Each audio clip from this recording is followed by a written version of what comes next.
Hey viewers, welcome back to the channel. Today's video we are wrapping up the Strike Force Agastus box set for the models in that, and I am showing you the Brutalis Dreadnought. This guy was certainly a lot of fun to paint. A lot of details, a lot of time. I tried to edge highlight everything and make it look pretty, but it was definitely a lot of work. But I'm happy with the results. I think it turned out pretty well. All right, so figured I'd show you what I did. So first I'll just show you kind of the paint job. I think it turned out pretty well. Certainly for my skill set. I don't really like his pose. He's kind of leaning back a little bit. I didn't get the pose quite right, but that's okay. But overall, a pretty neat model. And as been the focus of previous videos, this video I care more about showing you the magnetization and how I did it, because this one was a pain in the butt to do, but I think well worth it. So here's what we can do. I'll show you all the different options. Let me lay that out here so you can see it. I should have presented this a little easier, right? That's okay.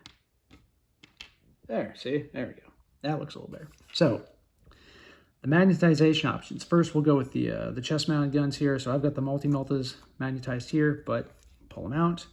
I just put a magnet in the back of the gun there, and then put a magnet back in the recess of there so that you can pull those out and replace it with the bolters if you so choose. Just like that. And likewise on the fists. So we'll do the wrists first. So right now I've got the bolters in the claws, or the bolters in the fists, I guess is what they are. But those can be replaced. So we can pull these off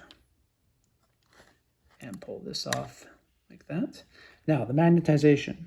I've got magnets here in the back of the wrist, and then matching magnets, inlaid in the wrist there. So that allows for this. I think it goes this way, like this. And there's a notch right there that will help kind of guide it and feed it in. I don't know if I can do this. There it is, just like that. Okay, so that the magnets help lock it in place, but there is a slot in the post and slot kind of thing, right, where it'll fit in there with a friction fit. Now, and the claws, right, you just line up the little markings right for where the fingers should go, and it just fits in just like that. It's not perfect, but the magnets on this, I did all around the periphery there. I did 4 of them, right, into each base of the finger.